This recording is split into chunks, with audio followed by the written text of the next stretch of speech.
Hi friends, எனக்கு ஒரு புது ட்ராமா கொண்டு வந்திருக்கேன். வாங்க வீடியோக்குள்ளே போகலாம்.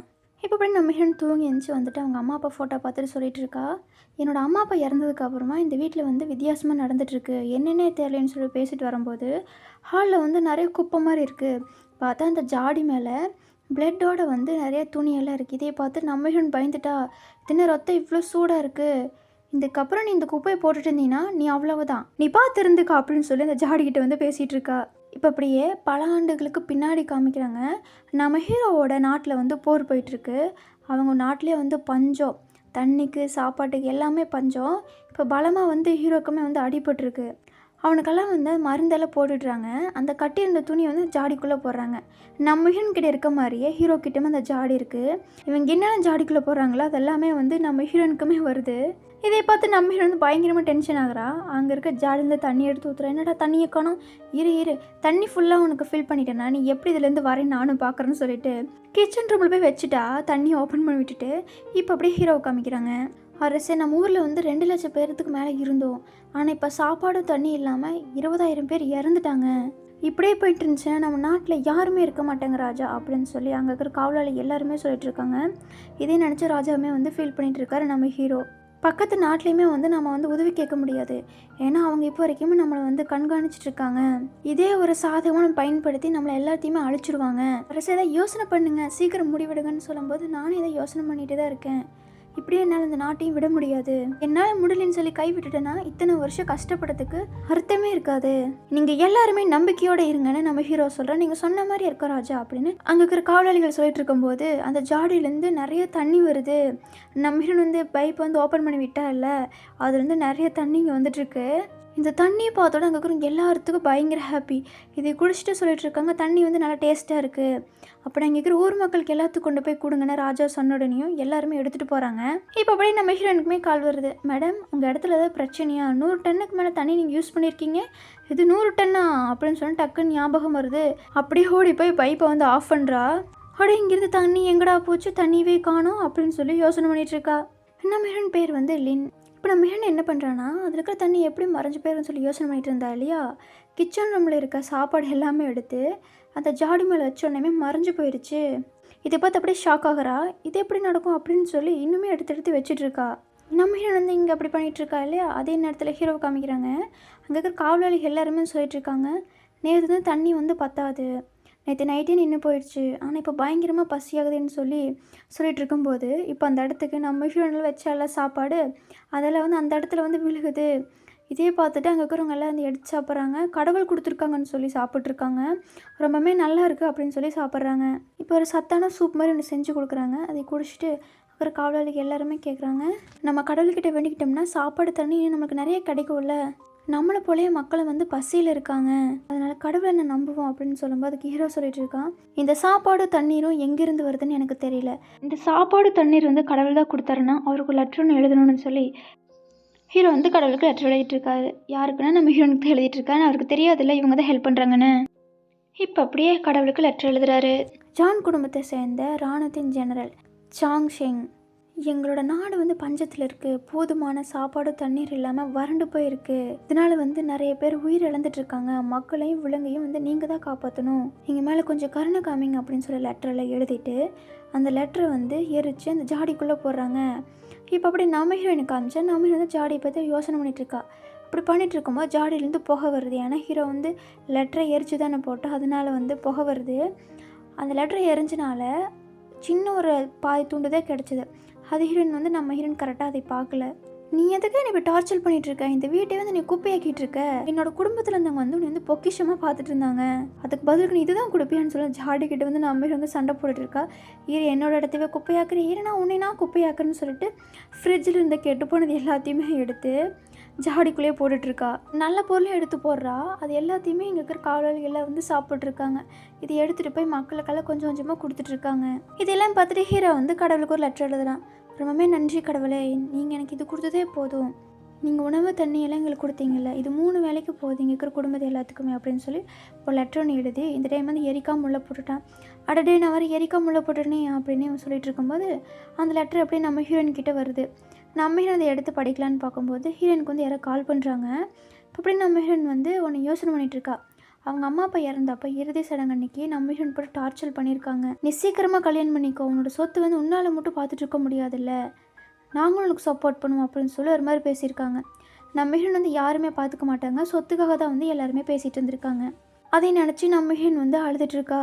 இப்போ அப்படியே ஹீரோ வந்து வெயிட் பண்ணிட்டு இருக்கான், கடவுள்கிட்டேருந்து எந்த ஒரு பதிலுமே வரலையேன்னு சொல்லி. அங்கே இருக்கிற காவலாளி வந்து பண்ணு கொடுக்குறாங்க. இது உங்களோட பங்கு, எல்லாத்துக்கும் கொடுத்தாச்சுன்னு சொல்லி நம்ம ஹீரோவுமே வாங்கிக்கிறான். அதே நேரத்தில் ஹீரோவோட நாட்டில் காமிச்சா பஞ்சமாக இருக்குது இல்லையா, அதனால் வந்து குழந்தைக்கு கூட சாப்பாடு இல்லை. அங்கே வியாபாரிக்கு வந்து விற்றுட்டாங்கன்னா அவங்களுக்கு சாப்பாடு கொடுப்பாங்கன்னு சொல்லி அவங்க அப்பா வந்து அவங்க அம்மா கிட்டேருந்து பறிக்க பார்க்குறாங்க. அவங்க அம்மா வந்து நான் கொடுக்க மாட்டேன் என் பையனை, என்னோடய சாப்பாடுமே என் பையனுக்கு கொடுத்துருவேன், அவன் நல்லா சாப்பிட்டுன்னு சொல்கிறாங்க.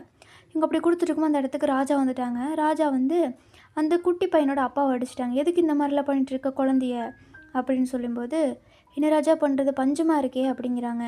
இந்த நீ என்னோடது எடுத்துக்கோன்னு சொல்லி ஹீரோ வந்து சாப்பிடாம அந்த குழந்தையோட அம்மா கிட்ட கொடுத்துட்டு அவர் அங்கேருந்து போயிட்டார்.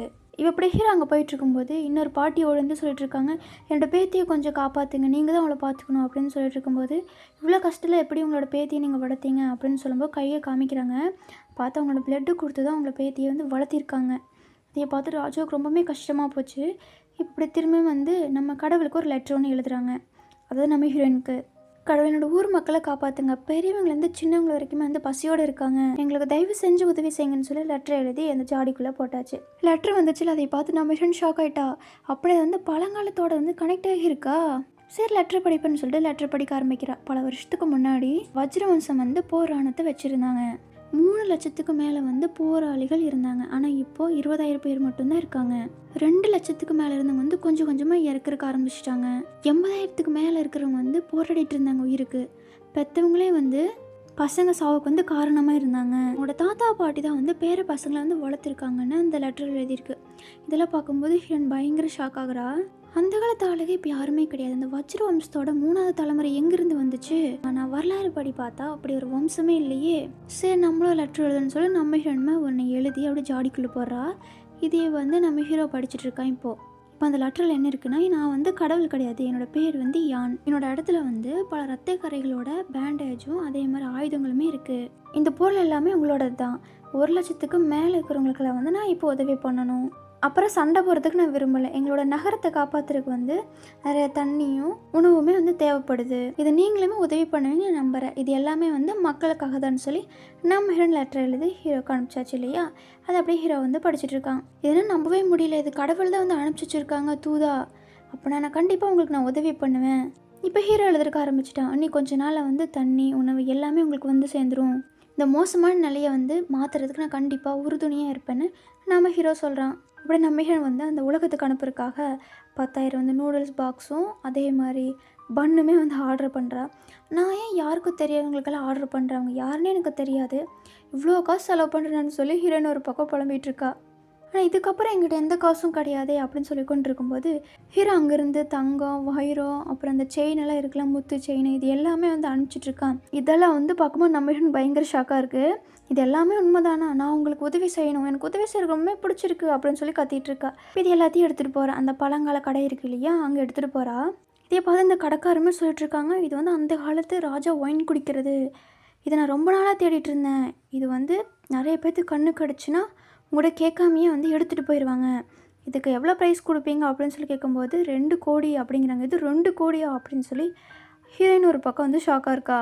இப்போ அப்படியே நம்ம ஹீரோயின் வந்து ஹீரோக்காக வந்து பண்ணெல்லாம் ஆர்டர் பண்ணியிருந்தால அது எல்லாமே வந்து ஹீரோவுக்கு வந்து அனுப்பிச்சாச்சு. அது எல்லாமே சாப்பிட்ருக்காங்க. இப்போ இந்த கடவுள் வந்து இவங்களுக்கு மட்டும் தான் சாப்பாடு கொடுக்குறாங்க, ஒழிச்சு வச்சுருக்காங்கன்னு சொல்லி மக்களுக்கு வந்து தெரிஞ்சிருச்சு.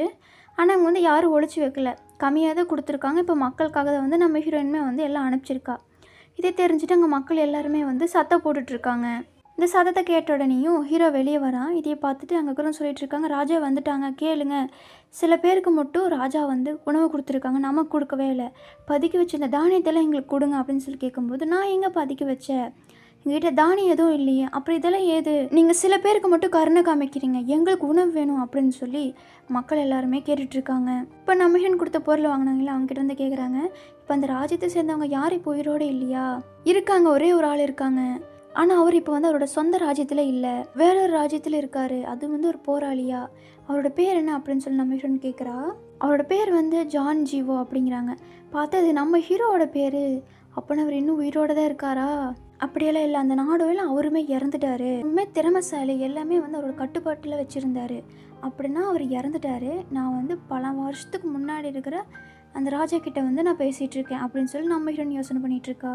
இப்போ அப்படி நம்ம ஹீரோயின் என்ன பண்ணுறான்னா, வாங்கின காசு எல்லாத்துக்குமே ஹீரோவோட நாட்டுக்காக டன் கணக்காக காய்கறி, சாப்பாடு, அதே மாதிரி அவங்களுக்கு தேவையான மருந்து எல்லாத்தையுமே வாங்கிட்டு வந்து நம்ம ஹீரோயின் வந்து ராலியில் கொண்டு வரா.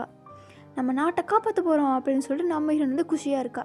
இங்கே அப்படியே வந்து நம்ம ஹீரோ நாட்டை காமிச்சா, அப்படியே நீங்கள் எங்களுக்கு உணவு தரமாட்டீங்க, உங்ககிட்ட சாப்பாடு இல்லைன்னு கேட்கும்போது, ஆமாம் இவங்களுக்கு நீங்கள் தானே சாப்பாடு கொடுத்தீங்க, சாப்பாட்டுக்குள்ள வர கறியும் இருக்கப்போ நீங்கள் தானே கொடுத்துருப்பீங்க அப்படின்னு சொல்லிட்டு இருக்கும்போது, நீ எல்லாம் ஒரு அப்பாவா, என்னோட அண்ணாவும் தங்கச்சியும் கூட நீ கஷ்டப்படுத்தின, இப்போ என்னோட அம்மாவையுமே நீ கஷ்டப்படுத்துகிற, நீ ரொம்ப பேசுகிற அப்படின்னு சொல்லிட்டு தம்பியோட கழுத்தை பிடிச்சிட்டான். நம்ம ஹீரோ கோவம் வந்து அவனை அங்கேயே வந்து அழிச்சிட்டாங்க. இப்படி வந்து ராஜா பார்த்து எல்லாம் பயந்துட்டாங்களா. அந்த இடத்துல வந்து ஒரு காலையில் ஓடி வந்து சொல்லிட்டு இருக்காங்க, நம்மளுக்கு கடவுள் வந்து தேவையான உணவு எல்லாமே கொடுத்துட்டாங்க, அரிசியும் மாவும் காய்கறின்னு சொல்லும்போது, சரி ஓகே இது எல்லாமே வந்து மக்களுக்கு சரிசமாக பிரித்து கொடுத்துருங்கன்னு ஹீரோ சொல்கிறான். இப்படி ஹீரோவுக்கு வந்து ஹீரோயின் வந்து ஒரு ஆப்பிள் ஐஃபோன் வாங்கியிருக்கா. சரி இது நம்ம ஹீரோ கொடுத்துருவோம் அப்படின்னு சொல்லி கொடுத்தா, என்ன கடவுள் வந்து ஆப்பிள் இருக்குன்னாங்க, பார்த்தா இதில் என்னமோ இருக்குது, சரி ஓப்பன் பண்ணி பார்க்கலாம் பார்த்தா ஆப்பிளோட சிம்பிள் காமிக்குது. ஓ இங்கே இருக்க ஆப்பிள் அப்படின்னு சொல்லி ஷாக் ஆகுறாரு. இப்போ எதுனாட்டவங்க வந்து நம்ம ராஜா என்ன பண்ணுறாங்க அப்படின்னு சொல்லி பார்க்குறக்கா வந்திருக்காங்க. ராஜா இடத்துல வந்து மூட்டை மூட்டையாக மாவு அரிசி எல்லாமே இருக்குது அப்படின்னு அவங்களுக்கு தெரிஞ்சிருச்சு. அது மட்டும் கிடையாது, அரசருக்கு வந்து கடவுள் தான் உதவி பண்ணிகிட்ருக்காரு.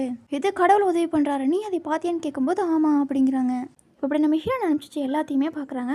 ராஜா நம்மளுக்கு கடவுள் வந்து தேவையான உணவு மருந்து எல்லாமே அனுப்பிச்சி வச்சுருக்காங்க. கடவுள் வந்து நம்மளோட வேண்டுதலை வந்து நிறைவேற்றி வச்சுட்ருக்காரு. அது மட்டும் கிடையாது, அரசே நிறைய புக்கும் அனுப்பிச்சிருக்காங்க. போரை பற்றி தெரிஞ்சுக்கிறதுக்காக சில புக்கெல்லாம் அனுப்பிச்சிருக்காங்க. அப்புறம் நோய்களுக்கான மருந்து குறிப்பிடுமே இருக்குது அப்படின்னு சொல்லிட்டு இருக்கும்போது, நம்ம ஹீரோன் தேவையான உணவு எல்லாத்தையுமே அனுப்பிச்சிட்ருக்கா. இனி உணவுக்கு நம்மளுக்கு பஞ்சமே கிடையாது. உணவு தண்ணி மருந்து நாங்கள் கேட்டதோட வந்து கடவுள் வந்து நிறைய அனுப்பிச்சிருக்காங்க. இதே நினச்சி எல்லோரும் பயங்கர ஹாப்பியாக இருக்காங்க. அவங்க அப்படியே ஹாப்பியாக இருக்கும்போது அந்த இடத்துக்கு ஒருத்தர் ஓடி வந்து சொல்லிட்டு இருக்காங்க, தொலைநகரத்துலேருந்து செய்தி வந்திருக்குன்னு. அதில் வந்து போர் பண்ணுறதுக்காக வரேன்னு எழுதியிருக்காங்க போல். இதை பார்த்துட்டு எல்லோரும் சொல்லிட்டு இருக்காங்க, வேணும்னு அனுப்பிச்சிருக்காங்க போலையே, நம்மக்கிட்ட தண்ணி இல்லை சாப்பாடெலாம் தெரிஞ்சுக்கிட்டே தானே பண்ணியிருக்காங்க, 3 லட்சம் பேர் வர போகிறாங்களாமா. ஆனால் நம்ம வெறும் 20,000 பேர் மட்டும்தான் இருக்கோம்.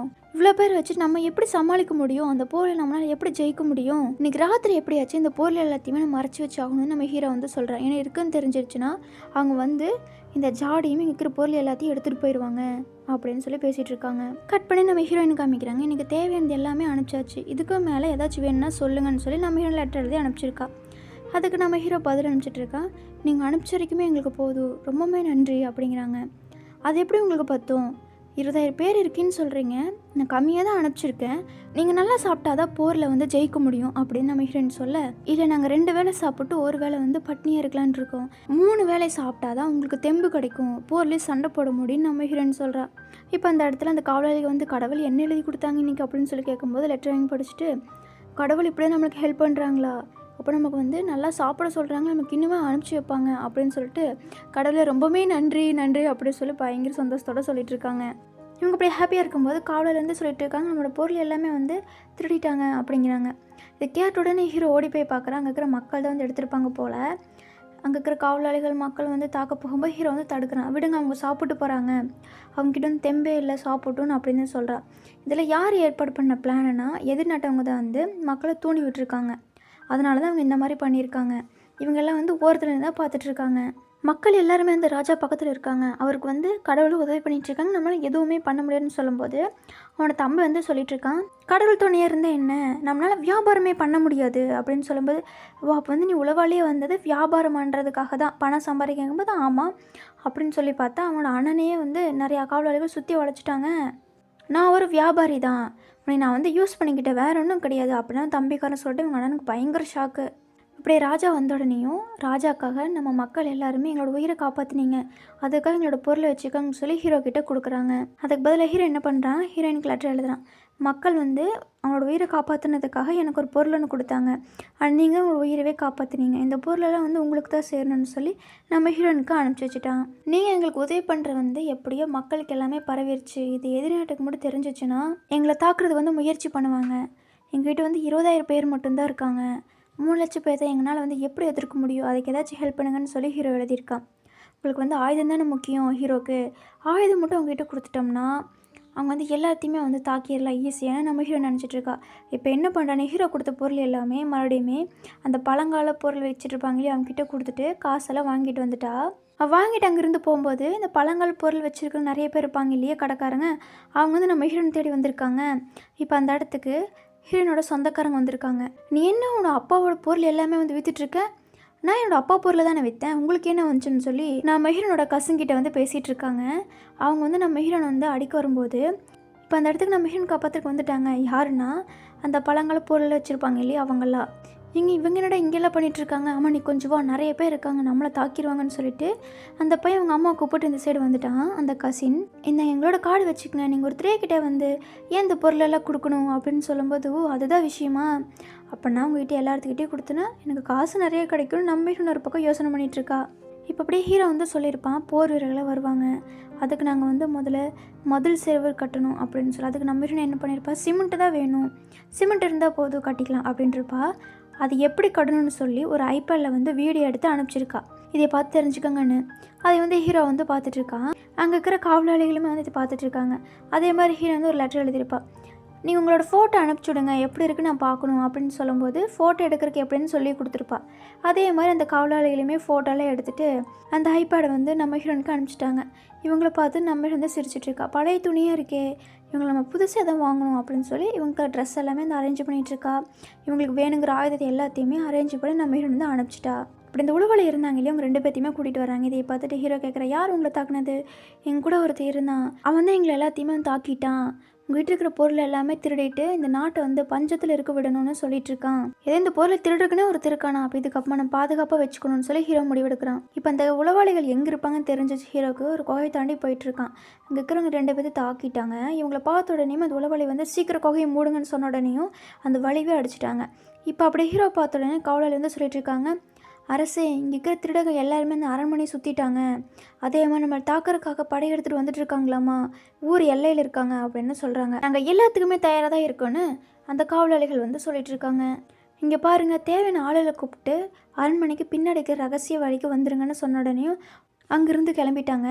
பார்த்தா கோட்டைக்கு முன்னாடி நிறைய வீரர்கள் வந்து இருக்காங்க எதிர்நாட்டவங்க. இந்த டைம் வந்து கடவுள்கிட்ட நம்ம உதவி கேட்கணும், ஏதாச்சும் பண்ணுங்க ராஜா சொன்ன உடனேயுமே நம்ம ஹீரோன் கிட்ட வந்து நம்ம ஹீரோ வந்து லெட்டர் எழுதி அனுப்பிச்சுட்றான். இது போர் ஆரம்பிச்சிட்டாங்களா, நான் தேவையானது எல்லாத்தையுமே அனுப்பிச்சிட்டேனே, இதுக்கப்புறம் என்ன கேட்க போகிறாங்கன்னு தெரியலையே. வந்திருக்க போர் வீரர்கள் எல்லாருமே என்ன திட்டத்தில் இருப்பாங்க, என்ன ஆயுதங்களை வச்சுருப்பாங்க, நீங்கள் பயப்படாதீங்க, கொஞ்சம் வெயிட் பண்ணுங்க, நானே ஹெல்ப் பண்ணுறேன்னு ஹீரோயின் சொல்கிறா. இப்போ அப்படி நம்ம ஹீரோயின் வந்து அவங்க அங்கிள் கால் பண்ணி, எனக்கு சீக்கிரமாக அர்ஜென்ட்டாக வந்து ஆயுதங்களை தேவைப்படுது, எதுக்குமோ உனக்கு அதெல்லாம் அப்படின்னு கேட்கும்போது, நான் உங்களுக்கு 2 மடங்கு தரேன், அது இல்லைம்மா அப்படிமா உனக்கு 10 மடங்கு தரேன் அப்படின்னு சொன்னோனையும், நான் உங்களுக்கு 20 லட்சம் ரூபா அனுப்பிச்சி விட்றேன், சீக்கிரம் கொடுங்க, இப்போ எனக்கு அர்ஜென்ட்டாக வேணும், அது நிறைய வேணும்னு சொன்னோனையும், நான் 2 லட்சம் ரூபா தான் கேட்க வந்து இவனு 20 லட்சம் ரூபா தராங்கிறா. சரிம்மா உனக்கு அனுப்பிச்சி விட்றேன் அப்படின்ட்டாங்க. மழையே தகுத்துற அளவுக்கு ஒரு பவுடர் ஒன்று அனுப்பிச்சி விட்றேன், அதை பயன்படுத்தி நீங்கள் உங்களை காப்பாற்றிக்கங்கன்னு சொல்லி லெட்டர் எழுதி அனுப்பிச்சுட்றா. அதே மாதிரி அந்த பார்சலுமே அனுப்பிச்சி விட்டுட்டா. இது எப்படி யூஸ் பண்ணணும்னு சொல்லியும் ஒரு வீடியோ இருக்குது, அதையுமே நம்ம ஹீரோன்னு அனுப்பிச்சி விட்டுட்டா. இப்போ இதை பார்த்துட்டு அந்த ஜாடியுமே எடுத்துகிட்டு போய் குகையோட சென்டர் பகுதியில் வைக்கிறாங்க. வச்ச உடனேயும் வெடிப்பொருள் எல்லாமே வந்துருச்சு. இப்போ ஹீரோ அங்கேருந்து ஜாடி எடுத்துகிட்டு கிளம்பிட்டான். இப்போ அந்த இடத்துக்கு அந்த உளவாளிகளும் வராங்க. ஹீரோ வரணும்னு தெரிஞ்ச உடனே அம்பிட்ட உடனே அந்த இடம் அப்படியே வெடிச்சிருச்சு. இந்த செய்தி போய் ராஜா வலிக்கிறவங்க கிட்ட போய் சேருது. என்னோட பையன் வந்து இறந்துட்டாங்க வெடி வச்சதால. எது, என்னோட பையன் இறந்துட்டானா? அவனை சும்மாவே விட மாட்டேன், எந்த குகையும் கண்டுபிடிச்சி அந்த குகையை நான் அழிச்சிருவேன். இப்போ அந்த இடத்துல ஜோசிக்காரங்க ஒருத்தர் இருக்காங்க. இப்போ பதிலடி கொடுக்கறதுக்கு சரியான நேரம் இல்லை, என்னை சும்மா இருக்க சொல்லி அந்த நாட்டில் வந்து உணவு தண்ணீர் எதுவுமே இல்லை. இப்போ அந்த நேரத்தில் வந்து அவங்க வந்து பசிய பட்னியோடு இருக்கணும். இப்படி இருக்கும்போது அவங்க எப்படி சண்டை போட முடியும்? இங்கே பாருங்க, இன்னைக்கு வந்து முழு நிலவாக இருக்குது, உங்களோட ராசிக்கு வந்து நீங்கள் இந்த மாதிரி எதுவுமே பண்ணக்கூடாதுன்னு அந்த ஜோசிக்காரங்க வந்து சொல்லிட்டு இருக்காங்க. எதுவுமே சூரியன் வந்ததுக்கு அப்புறமா பார்க்கலாம், தயவு செஞ்சு நான் கெஞ்சி கேட்டுக்கிறேன், நீங்கள் எங்கேயுமே போகாதீங்கன்னு சொல்கிறாங்க. சரின்னு சொல்லி இவருமே வந்து முடிவெடுக்கிறாரு. அந்த காயெல்லாம் உருட்டி போட்டு பார்த்துட்டு சொல்லிட்டு இருக்காங்க, அவங்க கிட்ட இந்த சக்தி வாய்ந்த ஒரு ஆள் இருக்காங்க, அவங்களுக்கு வந்து கடவுள் துணையாக இருக்காரு, அவனாலதான் நம்மளோட ஆட்களே வந்து அழிஞ்சிருக்காங்க, அவங்க இருக்கிற வரைக்குமே நம்ம நெருங்கினோம்னா நமக்கு தான் மரணமே ஏற்படும், அதனால கொஞ்சம் நாம் பொறுமையாக இருக்கணும், இதில் வந்து எது மர்மமெல்லாம் இருக்குன்னு சொல்கிறாங்க. இப்போ அப்படியே ஹீரோ வந்து லெட்டர் எழுதி அனுப்பிச்சிட்ருக்காங்க. அவங்களோட யோசனை வந்து நல்லபடியாக வெற்றி அடைஞ்சிருக்கு. வந்தவங்க திரும்பி போயிட்டாங்க, எங்காலுமே வந்து பாதுகாப்பாக இருக்காங்க, அவங்களோட உதவிக்கு ரொம்பவே நன்றின்னு ஹீரோ வந்து லெட்டர் எழுதி அனுப்பிச்சிருக்கான். இதே கடை நம்ம ஹீரோ பயங்கர ஹாப்பி. இன்றைக்கி இதை நினச்ச ரொம்பவே ஹாப்பியாக இருக்குது. இந்த வெற்றி வந்து நம்ம கொண்டாடியே ஆகணும், இருந்தாலும் நீங்கள் கொஞ்சம் ஜாக்கிரதையாக இருக்கணும், இன்னும் சில பொருள் எல்லாம் வந்து நான் அனுப்பிச்சிக்கிறேன், நீங்கள் வந்து இன்னும் ஜாக்கிரதையாக இருங்க, நல்லபடியாக வெற்றியை கொண்டாடுங்க அப்படின்னு சொல்லி நம்ம ஹீரோ லெட்டர் எழுதி அனுப்பிச்சிடுறா. இப்போ வந்து நம்ம ஹீரோயின் அந்த டின்னருக்கு வந்து எல்லாமே ஏற்பாடு பண்ணி அவங்களுக்கு அனுப்பிச்சுட்ருக்காங்க. அவங்க எல்லாருமே பயங்கரமாக சாப்பிட்ருக்காங்க. இப்படியே இந்த பாட்டு முடியுது. நெக்ஸ்ட் பார்ட்டில் வந்து பார்க்குறேன். பாய்.